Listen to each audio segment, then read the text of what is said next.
Good morning. আমি এটা রান্না করছি পেঁয়াজ চিংড়ি। প্রথমে পেঁয়াজ এটা লাল করে নিয়েছি, এই পেঁয়াজটা সিদ্ধ করে নিয়েছি। এর মধ্যে এবারে দেব সামান্য আদা,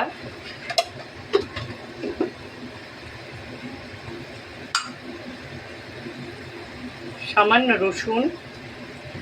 এরপরে আমি একে একে প্রত্যেকটা মশলা দেব, মানে ডেলি ইউজের যে মশলাগুলো সেগুলো আমি দেব, দিয়ে এটা পুরো কষিয়ে নেব।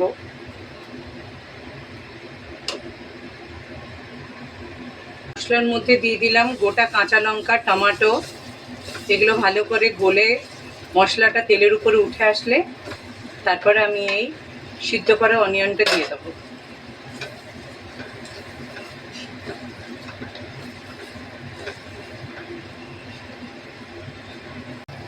মশলাটা কষে আসলে এর মধ্যে আমি সিদ্ধ করা অনিয়নটা দিয়ে দিয়েছি। এরপরে ভাজা চিংড়িগুলো আমি দিয়ে দেব।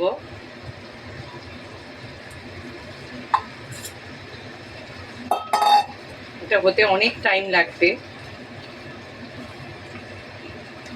আসলে যখন ওরা ছোট ছিল বাচ্চাগুলো আমার, এসব রান্না করার সময় পেতাম না, কারণ এগুলো অনেক টাইম লাগে বানাতে।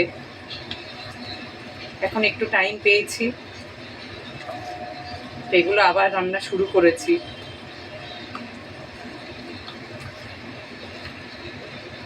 আর একটু নিজেকে ব্যস্ত রাখার জন্য আরও এগুলো করি। তার কারণ 4 বছর ধরে অনেক ঝড় গেছে আমাদের উপরে।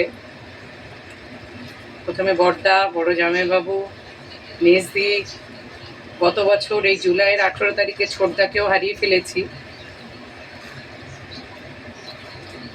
আমার থেকে 2 বছরের বড় ছিল। আমরা একসঙ্গেই খেলে বড় হয়েছি। ধনে পাতাটাও অ্যাড করে দিয়েছি। এবারে একদম স্লোতে আস্তে আস্তে একদম কষে কষে তেলের উপরে উঠবে এটা। আমি আবার আপনাদেরকে পরে দেখাচ্ছি। এটা পুরো কষে নিয়েছি, এটা হয়ে গেছে প্রায়। এইভাবে কষে কষে পুরো তেলের উপরে তুলে নিতে হবে। এটা হয়ে গেছে। আসলে চিংড়িতে আমাদের অ্যালার্জি বলে বড় চিংড়ি খাই না, ছোটো চিংড়ি খাই, কিন্তু অনেক দিন পর পর, হয়তো 2 মাস 3 মাস অন্তর। এতে অ্যালার্জির ওষুধও খেতে হয়, যার জন্য এগুলো করি না বেশি।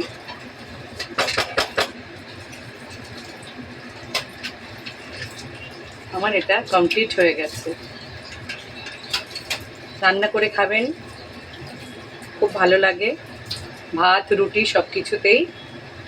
আর থ্যাংক ইউ বলতে চাই আমার ফেসবুক বন্ধুদের, ইউটিউব বন্ধুদের। আমার মনে হয় দুজনও যদি দেখে আমার তাতেও আনন্দ হয়।